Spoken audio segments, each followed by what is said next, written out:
अस्सलाम वालेकुम रहमतुल्लाह जी नाजरीन। अभी हम आपके सामने एक कैश डेबिट इनवाइस मेमो का जो है ना डिज़ाइन कर रहे हैं। ये हमने एक पेज जो है जो क्लाइंट ने हमें प्रोवाइड किया है वो स्कैन कर लिया है। तो क्लाइंट को सेम टू सेम डिज़ाइन चाहिए, बस कुछ चीज़ों की एडिटिंग है। क्योंकि यहाँ पे वैट आ गया है, टैक्स। तो टैक्स की डिटेल इसके अंदर ऐड करनी है। उसके अलावा साइज़ और डिज़ाइन और कलर एवरीथिंग सेम चाहिए। तो हम इसको रीडिज़ाइन कर रहे हैं। तो चले नाजरीन, काम शुरू करते हैं। सबसे पहले ये देखें, जो स्कैन इमेज है ये आपको नज़र आ रहा है कि थोड़ा सा टेढ़ा है। तो इसको हमने सबसे पहले सीधा करना है। यहाँ से जाके ये बिट मैप के अंदर है, ये स्ट्रेंथ इमेज है। इसको इमेज को सीधा करने के लिए इसको बड़ा कर लें, डबल क्लिक करके करीब कर लें इसको, क्योंकि जितना आपके करीब होगा उतना आपको समझ आएगी। यहाँ से कलर इसका चेंज कर लें, जो ऊपर से लाइनें नज़र आ रही हैं उनका। तो अभी जो है ये देखें, यहाँ पे ऑप्शंस आ रही हैं कि आपने सेंटर में उसको खींचना है या क्या कह रहे हैं साइड लेफ़्ट में, या के ऊपर नीचे से। तो ये सारी ऑप्शन है, हमने सिर्फ इसको छेड़ना है इसकी मदद से। जितना वो जिस तरफ टेढ़ा है उस तरफ हमने इसको सीधा कर लेना। तो मुझे यहाँ पे कुछ आई थिंक यहाँ पे ठीक है। ये थोड़ा सा इसको वापस लाएंगे। वापस लाने के लिए हम क्या करेंगे, इसको 4 पे ले आएंगे। नहीं, ज़्यादा चला गया, हमें इसको 7 पे लेके जाना था। नाज़रीन, मुझे यहाँ पे बिल्कुल ठीक लग रहा है, लेकिन इसकी जो टॉप वाली लाइन है वो ठीक नहीं लग रही। इसको 8 करके देखते हैं। तो अभी ऑलमोस्ट ठीक है, इसको बस डन करते हैं। तो ये हमारे पास इमेज वहाँ से बिल्कुल सीधा होके आ गया। आप कोरल में कहीं भी किसी भी जगह पे जो है ना वो काम कर सकते हैं। कोई ज़रूरी नहीं है कि आपने पेज के सेंटर में ही रहना है, या आपको बहुत बड़ा पेज प्रोवाइड करता है तो आप कहीं भी रख के, और जो आप स्कैन करके ले आते हैं वो 100% सेम एज इट इज़ वही साइज़ होता है जो आपने स्कैनर में रखा होता है। ठीक है जी। तो उसमें रीसाइजिंग की ज़रूरत नहीं पड़ती है। हाँ, अगर क्लाइंट को वैसे में बड़ी चीज़ चाहिए, डिफरेंट चाहिए, तो आप उसको चेंज कर लें। अदरवाइज़ वो सेम साइज़ होता है जो आपने डॉक्यूमेंट स्कैनर के अंदर रखा होता है। अच्छा जी, मैं क्रॉपिंग कर रहा हूँ, साइडों पे वाइटनेस ज़्यादा थी, इसको ख़त्म कर रहा हूँ। ठीक है जी। अब सबसे पहले हमने क्या करना है, सबसे पहले हमने इस इमेज को लॉक करना है। ठीक है जी, क्योंकि हमें इसको डुप्लीकेट बनाना है, उसके लिए हमें इसको लॉक करना पड़ेगा। क्लाइंट का डाटा सेम है, इस वजह से हम यहाँ टॉप से शुरू हो जाएंगे। वैसे आपको बता दूं, अदरवाइज़ हमारे पास ये जो नीचे वाला फॉर्मेट है ये ऑलरेडी तैयार पड़ा हुआ है। कई सारे लोगों का हमने काम किया हुआ है और पीछे में बैकअप में पड़ा मिल जाएगा। लेकिन ये जस्ट आपकी ट्यूटोरियल के लिए मैं इसको रीडिज़ाइन कर रहा हूँ पूरे पैटर्न को। तो देखें,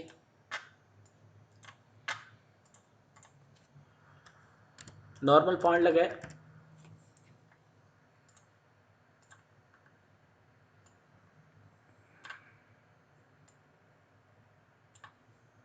ये देखें, साथ साथ जो है वो अपना, असल में पता क्या है कि ये जो सॉफ्टवेयर है ना कोरोल्ड्रा, ये वेरी वेरी जो है ना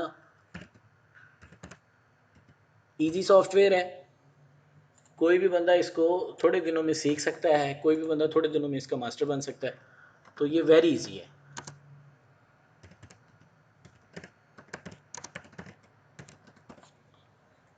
तो चले नाजरीन, इसको हम जो है ये देखें लिखते जा रहे हैं और बस पकड़ते जाओ, और बड़ा छोटा जहाँ जहाँ पे जो चीज़ें फिट आ रही है वो करते जाओ, तो आपका काम जो है वो ख़त्म हो जाएगा।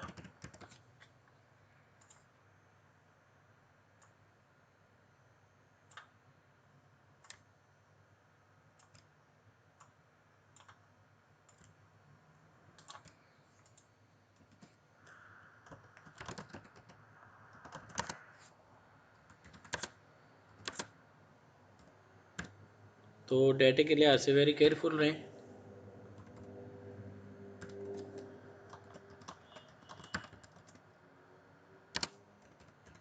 क्योंकि सम टाइम सब कुछ अच्छा हो जाता है, प्रिंटिंग अच्छी हो जाती है, लास्ट में आपके स्पेलिंग मिस्टेक की वजह से सारा आपका वर्क लॉस हो जाता है।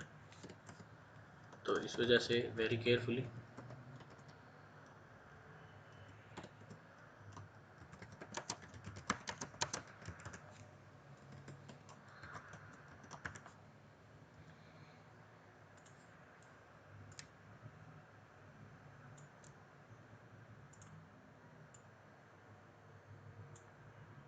तो नाजरीन, अगर कोई स्पीड में टूल मैंने यूज़ किया हो और आपको समझ ना लगी हो, आप मुझे डिस्क्रिप्शन में लिख सकते हैं, तो मैं इंशाल्लाह आपका ज़रूर रिप्लाई करूँगा।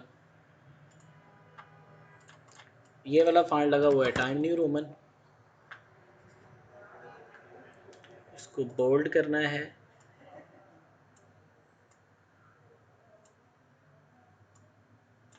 ये ले जी, नीचे आ जाना है। नीचे फिर वही दोबारा फॉन्ट यूज़ हुआ है, उसी को नीचे लेके आएंगे। यहाँ भी यूज़ हुआ है, तो यहाँ के लिए जस्ट यहाँ से हम इसको कॉपी करेंगे, मूव करेंगे इस तरफ। ठीक है जी, क्योंकि सेम वही कुछ लिखा हुआ है, सिर्फ आदमी का नाम चेंज है।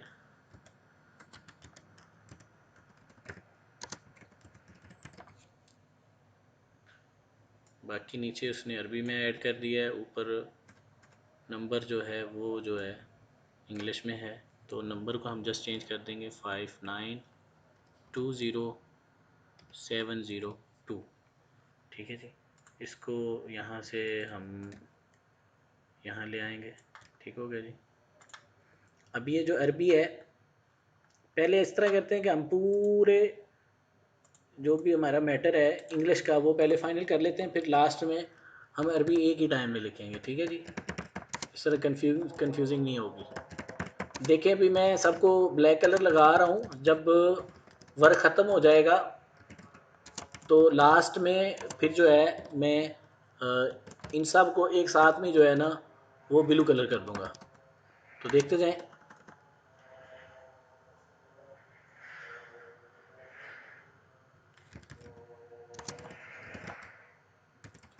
बाई मिस्टेक अगर को आप स्पेलिंग गलत लिख भी देते हैं तो इसका साथ स्पेलिंग चेक करने वाला सॉफ्टवेयर चल रहा है, कोरल के अंदर ही ऑप्शन है। लेकिन बात वही है ना, डिज़ाइनर का फोकस जो है वो अपने काम की तरफ होता है, डिज़ाइन की तरफ होता है, इस वजह से उसको स्पेलिंगों की तरफ ध्यान नहीं जा सकता। तो ये 100% आप क्लाइंट के ऊपर ही डालें कि भाई आप ही हमें वेरीफाई करके दो, डिज़ाइन की ज़िम्मेदारी हमारी है और कॉन्ट्रैक्टर की आपकी ज़िम्मेदारी है।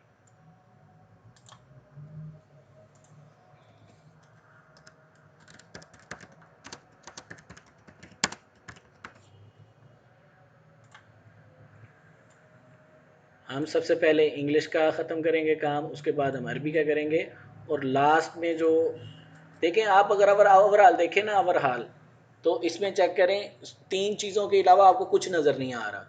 या तो आपको इंग्लिश की राइटिंग नज़र आ रही है, या अरबी की राइटिंग नज़र आ रही है, या लाइनें नज़र आ रही हैं। तो हम इसको स्टेप वाइज काम करेंगे कि पहले हम इंग्लिश की राइटिंग मुकम्मल करेंगे, फिर अरबी की राइटिंग मुकम्मल करेंगे, और लास्ट में जो लाइनें हैं उनको कंप्लीट करेंगे। तो ऊपर एक छोटी सी इमेज है वो भी हम ढूंढ के लगा देंगे, और उसके बाद लास्ट में जो हमें क्लाइंट ने इसके अंदर एडिटिंग कही है, जैसे कि उसका टैक्स नंबर ऐड होना है और नीचे टैक्स की जो है ना वो परसेंटेज ऐड होनी है, तो वो हम बिल्कुल लास्ट में जाके करेंगे। तो अभी हम इसका जो इंग्लिश का मैटर है वो कंप्लीट करते हैं।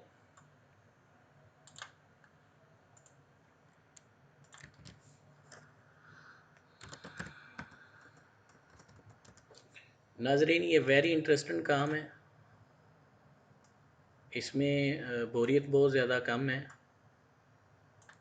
और ये बिल्कुल फ्रेश माइंड के साथ करने वाला है।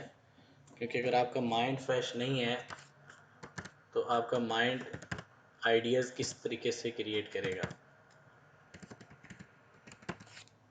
इसलिए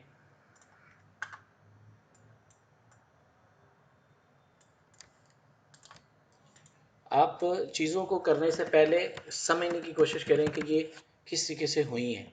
अगर आपको समझने में टाइम ज़्यादा लग जाए नो प्रॉब्लम, लेकिन करने में टाइम ज़्यादा नहीं लगना चाहिए। ये ना हो कि आप जब करें तो कितना टाइम जो है वो ज़ाया कर दें। अगर आप पहले उसको थोड़ी देर बैठ के स्टडी करें, चेक करें, अपनी दिमाग के अंदर उसको मूव करें चीज़ों को कि ये यहाँ पे ये किस तरीके से, कौन सा टूल कैसे और किस तरीके से यूज़ हुआ है, तो उसके बाद आप टूल पे इम्प्लीमेंट करें तो आपका टाइम ज़्यादा बच जाएगा।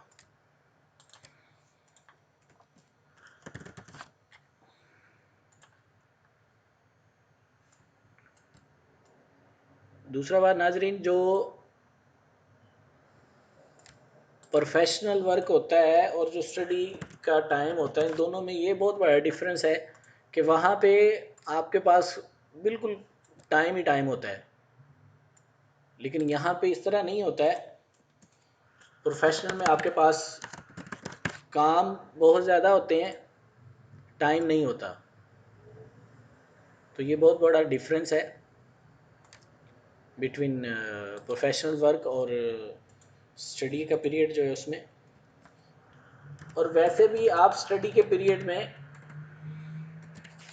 जो वर्क कर रहे हैं वो कहीं भी यूज़ नहीं होने वाला होता, वो जस्ट फाइलों में लगेगा और आपके जो असातिज़ा हैं वो उसको चेक करेंगे और आपको अप्रिशिएट करेंगे, नंबरिंग देंगे और वो एक काम साइड में चला जाएगा। लेकिन ये काम वेरी केयरफुली आपको करना है, क्योंकि ये आपका क्लाइंट का डाटा है, इसको क्लाइंट ने यूज़ करना है और उसी यूज़ की वजह से उसने आपको इसके लिए पे आउट करना है। तो इस वजह से वेरी केयरफुली, ख़ुसूसन जो है इसके स्पेलिंगों का मामला है। पहली बात तो ये है कि आप स्पेलिंगों की कभी भी ज़िम्मेदारी नहीं लें, चाहे आप कितना भी पढ़ें हैं।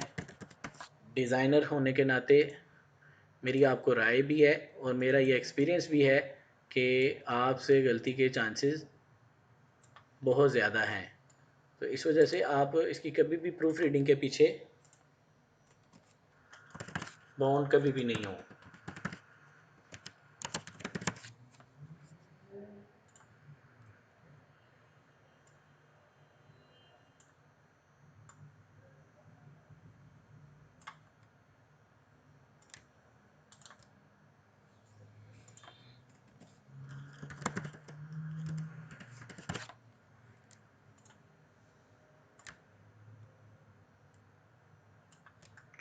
जब आप कर नहीं रहे होते तो तब आपको थोड़ा बोरिंग काम भी लग सकता है, लेकिन यह है कि जब आप ख़ुद अपने हाथों से ये काम कर रहे होंगे तो फिर आपको ये बहुत इंटरेस्टिंग काम लगेगा। इसमें काफ़ी कुछ जो है असल में काफ़ी चैलेंजेबल काम होता है। इस वजह से इसके अंदर जो है ना बंदे का दिल और दिमाग लगा रहता है।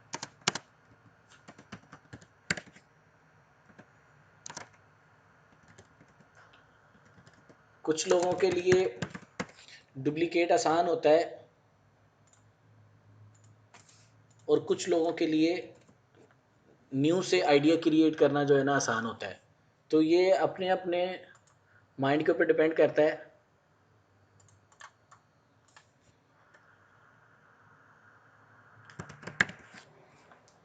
लेकिन ये बात ज़हन में रखें कि आपको इस इंडस्ट्री के अंदर मोस्टली चीज़ें तो मिल जाती हैं जो डुप्लिकेट करनी होती हैं,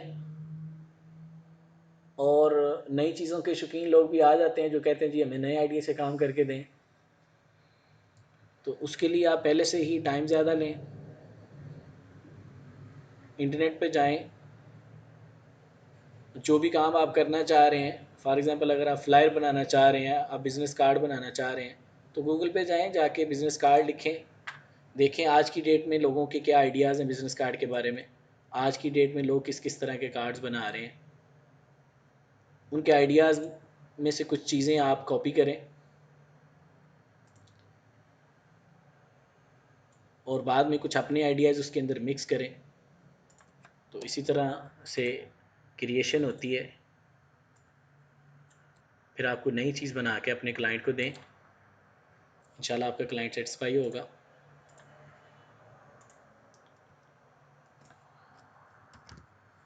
लेकिन डिज़ाइनिंग के काम के अंदर हमेशा आप मेहनत करें। कुछ लोगों को ये होता है जी मेहनत करने का क्या फ़ायदा है, तो मेरे भाई मेहनत करने का फ़ायदा ये है, कुछ लोग ये कहते हैं जी ये क्लाइंट तो इतने पैसे नहीं दे रहा, तो कोई बात नहीं, अगर ये इतने पैसे नहीं दे रहा, आपके पास एक मॉडल डिज़ाइन तो बन गया है ना, तो आप कल को उसकी कलर स्कीम चेंज करके किसी दूसरे क्लाइंट को भेज सकते हैं। उसकी बेस के ऊपर फॉर एग्जांपल कई दफ़ा तो आपको जस्ट काम दिखाने के ऊपर काम मिल जाता है, यानी आपका पोर्टफोलियो तो बन रहा है ना, आपका एक्सपीरियंस तो बढ़ रहा है, आपका नॉलेज तो जो है ना बढ़ रहा है ना। तो इस वजह से आप काम को छोटा बड़ा नहीं देखें। जो लोग छोटे काम करते हैं कल को वही लोग बड़े काम करते हैं। अगर आज से आप छोटे कामों को छोड़ना शुरू कर देंगे तो कल को आप बड़े काम नहीं कर पाओगे, क्योंकि छोटे काम करने वाले ही आगे आके बड़े काम करते हैं। तो इस वजह से ये मत कहें ये छोटा है ये बड़ा है, काम को बस करते जाएं, आपको पता ही नहीं चलेगा कब आपका वक्त जो है वो छोटे बड़े के अंदर निकलता गया है। एक वक्त आएगा कि आप फुली प्रोफेशनल होंगे।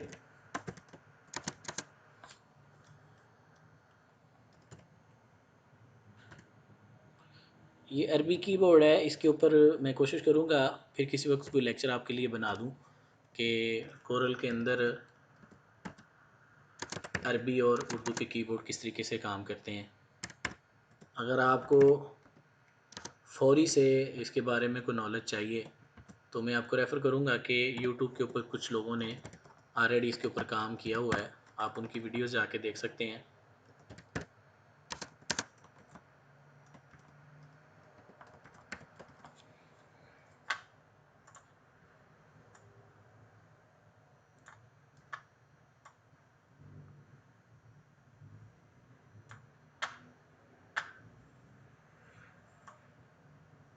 ये तो अभी हम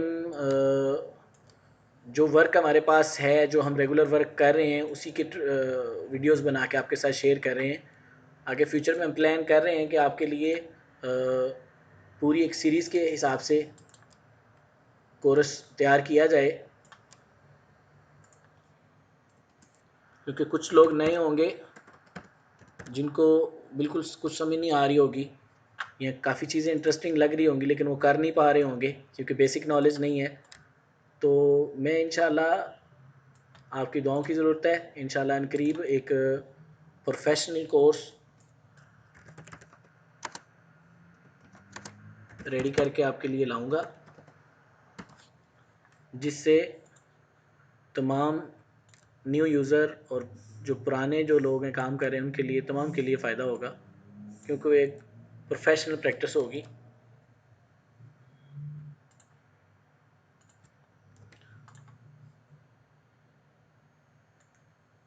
दूसरा, फिर भी अगर आपकी इस वीडियो के बारे में कोई क्वेश्चनिंग हो तो मुझे डिस्क्रिप्शन में लिखें, मैं इंशाल्लाह आपको उसका जवाब दूंगा।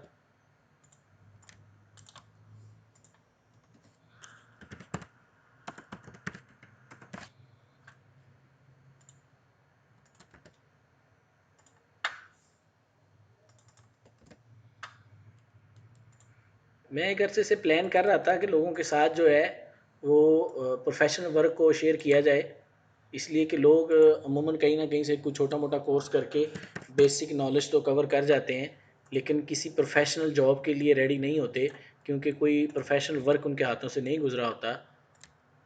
आपने जितना भी डिज़ाइनिंग का काम सीखा हो, अगर आपने क्लाइंट का काम नहीं किया हुआ तो आपके अंदर वो वाली अंडरस्टैंडिंग नहीं आ सकती कभी भी, क्योंकि आप क्लाइंट का काम करेंगे तो तभी आपके अंदर एक खुद एतमादी पैदा होगी। आपको आइडिया होगा कि आपके पास कितना नॉलेज है, आप क्या कर सकते हैं।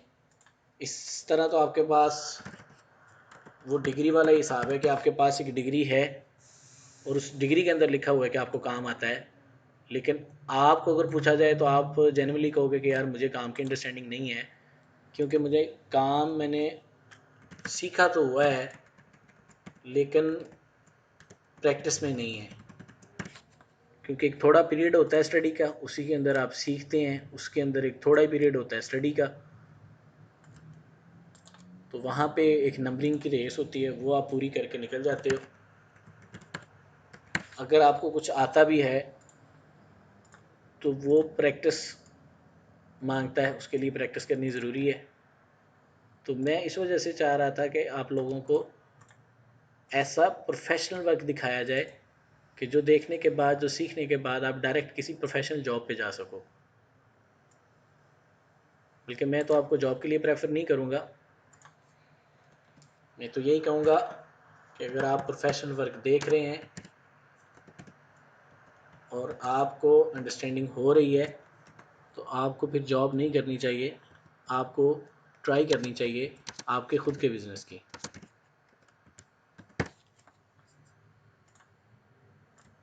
ये जॉब से ज़्यादा प्रेफरेबल है।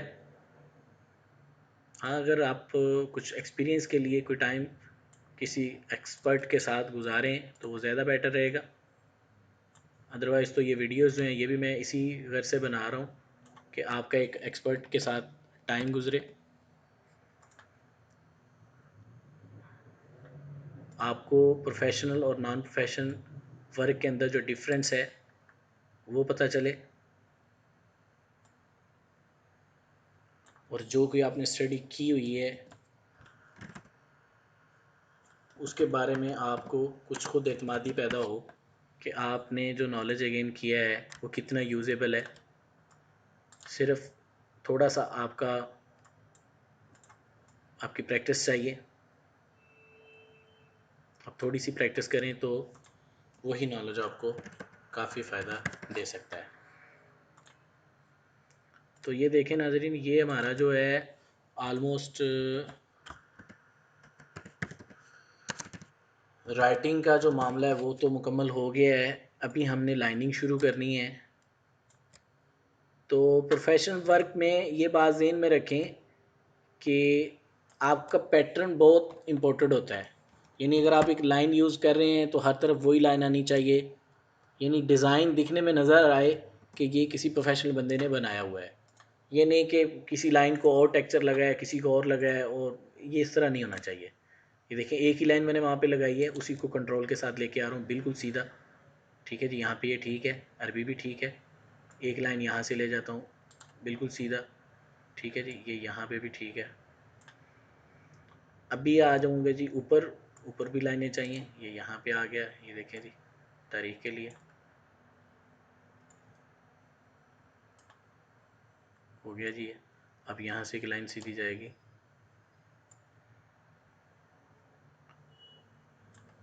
तो ये दिखने में काफ़ी टफ लग रहा है लेकिन है नहीं।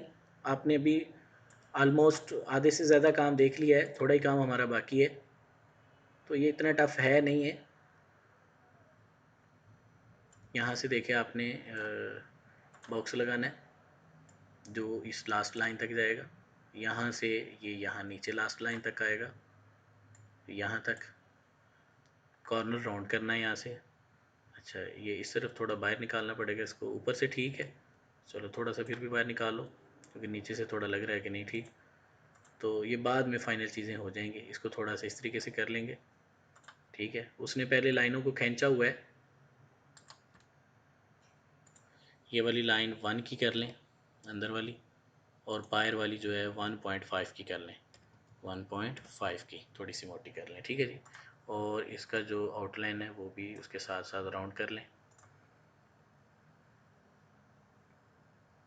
तो ये ऑलमोस्ट डन है। ठीक है जी, अब करना सिर्फ क्या है, अब होनी है इनसाइड की लाइनिंग। तो उसके लिए मैं आपको प्रेफर करूँगा यहाँ से एक लाइन लगाएं, ये वाली, ये हो गई सीधी। इसको F11 में जाके 0.7 की कर दें, 7.5 की कर दें। 7.5 की हो गई। अब इसी लाइन को आप पहले तो नीचे भी लेके आए यहाँ पे। ठीक है, अब इसको घुमा के इस तरीके से यहाँ पे लेके आए टॉप, और ये इसका टॉप है, इसको यहाँ पे लेके आए इसके साथ, और यहाँ से आप इसके साथ, फिर इसके साथ, और फिर यहाँ से इसके साथ। ये होगी पूरी। ठीक है जी, अब एक लाइन जो है 0.5 की, ये 0.5 की होती है, इसको 6 कर लें। इसको 12 में जाके 0.6 कर लें। ठीक हो गया जी। अब इसको थोड़ा घुमाएं।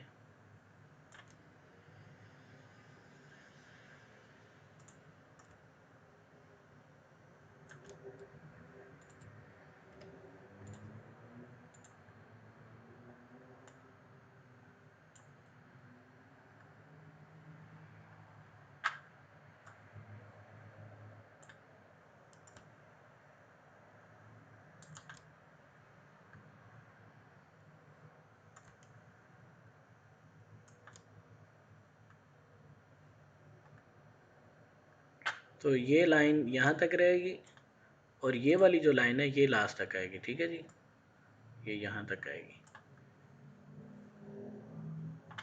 तो हमारी लाइनें ऑलमोस्ट डन हो गई हैं। अब ये वाली जो लाइन है, ये वाली, ये असल में ये वाली लाइन लगनी है, यहाँ से इसको लेके आएंगे यहाँ पे, ठीक है जी, इसको यहाँ पे लास्ट तक कर लेंगे और इस तरफ से भी इसको लास्ट तक कर लेंगे और यहाँ से इसको उठा के कंट्रोल के साथ, माउस के साथ प्लस करके, तो इसको थोड़ा दूर करके कंट्रोल आर के साथ रिपीट कर लेंगे और ये पूरी लाइनें लग गई हैं, ठीक है जी। अब इन लाइनों को ग्रुप कर लें, इसकी ग्रुपिंग अच्छी रहेगी, ना भी करेंगे तो भी कोई मसला नहीं है। अब ये जी हमारा डन हो गया, ठीक है जी। अब हम इसको इसके ऊपर से उठाएंगे, लेकिन उससे पहले चलें इसको साइड में कर लेते हैं। ये जो बुक का साइज़ है आप इससे भी ले सकते हैं, लेकिन वैसे जो बुक का साइज़ है जो हमें याद है, जो पेपर की कटिंग में आता है 16.5 बाई 23, तो ये कर लें। अच्छा जी, अब कुछ टेक्निकल चीज़ें हैं जो अगर पहले वाले जिसने भी डिज़ाइन किया होगा अगर उसने छोड़ी हैं तो आप कवर कर दें। इसको ग्रुप करें, इसको ग्रुप करें, इसको ग्रुप करें, अब इसको ग्रुप करके इसके लेफ़्ट करें, ठीक है जी। ये टेक्निकल कुछ चीज़ें हैं, इसको राइट करें, यानी अलाइनमेंट जितनी आपकी अच्छी होगी उतना काम आपका अच्छा होगा। अब ये देखें यहाँ पे स्पेस ज़्यादा है, लाइन थोड़ी बड़ी कर दें, ठीक है। यहाँ पे देखें लाइन पास चले गई है, यहाँ पे तो इसको इस तरीके से कर दें, ठीक हो गया जी। इस तरह से ऊपर ऊपर जाएं, ये सारी चीज़ें आपने सेलेक्ट करनी है यहाँ तक ऑलमोस्ट। यहाँ ये करें कि ये वाली, ये और ये इनको पकड़ के यहाँ से लेफ़्ट कर दें, बाहर आ गई, ठीक है जी। यहाँ से ये वाला और ये वाला और ये और ये और इसको पकड़ के राइट कर दें, ठीक है जी, वो अंदर आ गई। इसका मतलब है वहाँ थोड़ी साइजिंग की गड़बड़ी थी।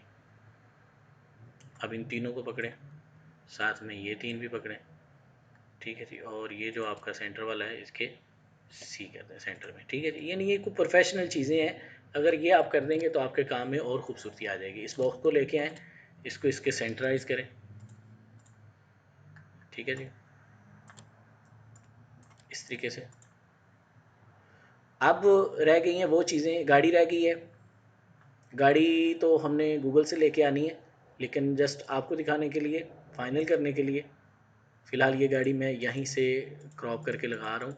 लेकिन आपको ये बता दूँ कि ये जो गाड़ी मैं लगा रहा हूँ ये प्रिंटिंग के लिए प्रेफरेबल नहीं है, ठीक है जी। ये जस्ट मैं आपको अभी वर्क को कंप्लीट करने के लिए दिखा रहा हूँ। इसको कॉपी करें और यहीं पे पेस्ट करके पेज डाउन करें, यानी इसी इमेज को 2 दफ़ा कॉपी पेस्ट कर लिया और एक को इसके अंदर पावर क्लिप कर दिया, ठीक है जी। अब इसको मैं इसके सेंटर में रख रहा हूँ, यानी सिर्फ लोकेशन दिखा रहा हूँ कि गाड़ी कहाँ पे आएगी, ठीक हो गया जी। यहाँ पे गाड़ी आ जाएगी। अभी क्लाइंट हमें दिया है जी उसका टेक्स्ट नंबर, ठीक है जी। यहाँ पे इसका टेक्स्ट नंबर हम ऐड कर देते हैं,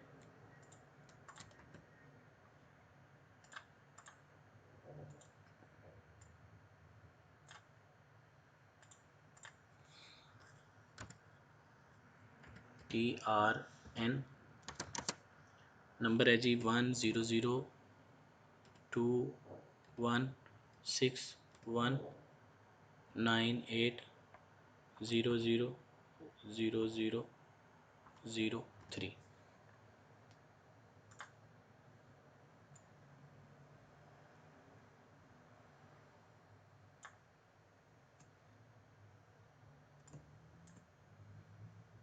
तो इसको प्लस किया, इसकी बैकग्राउंड जो है हम ब्लू कर देते हैं कि बाद में भी तो हमने ब्लू करना है सबको। तो ये लें जी, ये टेक्स्ट नंबर आ गया इसका, थोड़ा इसको छोटा कर देते हैं। अब नीचे जो है वो हमें बनाना पड़ेगा टैक्स के लिए, टैक्स 5% टोटल का बॉक्स लगाना पड़ेगा। तो उसके लिए हम क्या करेंगे, ये वाला जो बॉक्स है, ये वाला, एक हमें टैक्स चाहिए, एक चाहिए टोटल, ठीक है जी। ये यहाँ तक जाएगा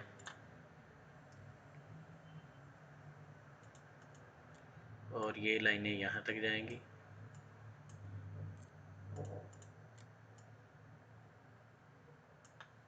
ठीक है जी। यहाँ से हम लेंगे इस वाले को, एक लाइन ये लग गई, एक ये लग गई। इन दोनों को F11 में जाके 0.75 कर देंगे। ठीक है जी। यहाँ पे लिखेंगे टैक्स 5%,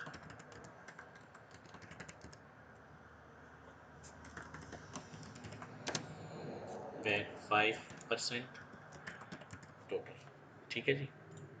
इसी कैसे इसको बोल्ड कर देंगे और राइट की तरफ अलाइन कर देंगे, इसको छोटा करेंगे, ला के इसके अंदर रखेंगे और अब इसको हम यहाँ पे लेके जाएंगे, ये वाला पे।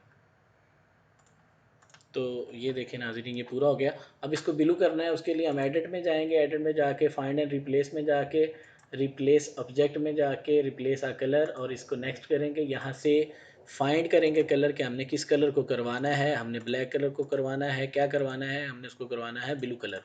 तो फिल यानी जो कलर फिल हुए हैं वो करने, तो फिनिश कर देंगे। यहाँ पे रिप्लेस आल कर देंगे तो सारे फिलिंग जो है ब्लू हो जाएंगे, जो भी ब्लैक हैं। ठीक हो गया जी। अब उसके बाद आउटलाइनें रह गई हैं, फिर उसी में जाना है वापस हमने, find and replace object next, और फाइंड करवाना है हमने कलर को। जी अभी हम आउटलाइन के लिए जाएंगे, यहाँ से फाइंड कलर करवाएंगे। हमने ब्लैक कलर को चेंज करना है इनटू ब्लू। ठीक है जी। पहले ब्लैक सेलेक्ट करवाया, फिर ब्लू करवाया, और यहाँ पे अब जाके कहना है आउटलाइन। ठीक है जी। यहाँ पे इसको फिनिश कर देंगे।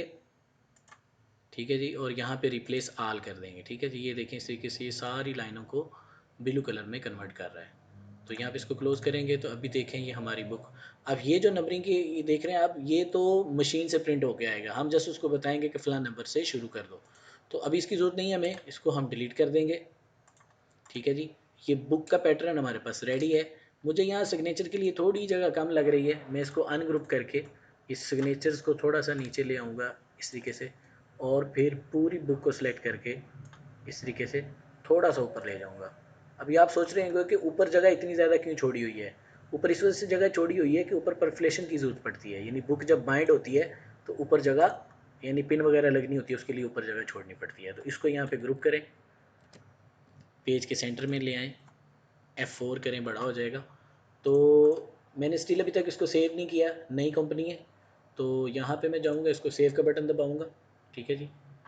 हम इसको अपने डाटे को एक्सटर्नल हार्ड ड्राइव में सेव करते हैं, आप जहाँ भी करें। हमने तो पूरा क्लाइंट का एक स्ट्रक्चर बनाया हुआ है, तो उसी तरतीब से हम सेव करते हैं। तो यहाँ क्लाइंट के फ़ोल्डर में आ गए, यहाँ पे नया एक फ़ोल्डर बनाएंगे,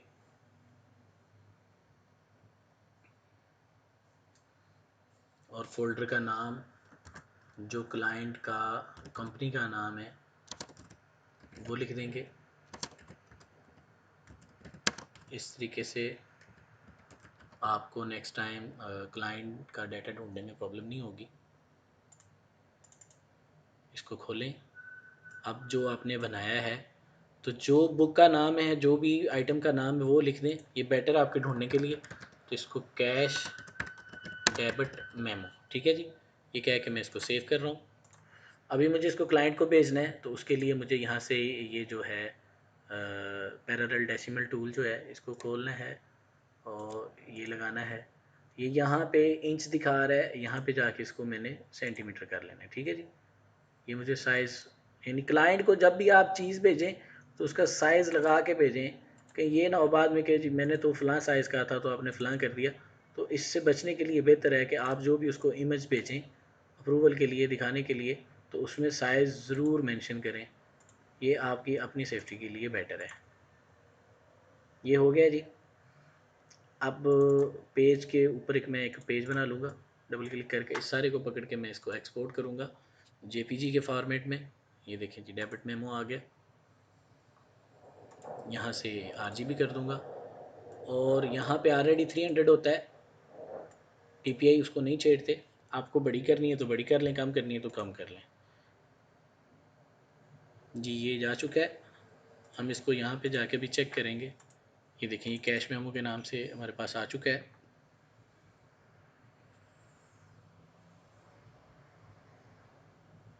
तो ये ले नाजरीन, इस तरीके से हमारा जो कैश मेमो का वर्क है वो कंप्लीट हो चुका है। ठीक है जी। आप खुद से भी इसको प्रैक्टिस करें, और फिर भी अगर कोई आपका कोई क्वेश्चन रह गया हो, कोई किसी किस्म की अंडरस्टैंडिंग में प्रॉब्लम हो, तो आप मुझे क्वेश्चन कर सकते हैं, डिस्क्रिप्शन में लिख सकते हैं। ठीक है जी, मैं आपके लिए और भी वीडियोस बनाता हूँ। दुआ में याद रखें। अल्लाह हाफिज़।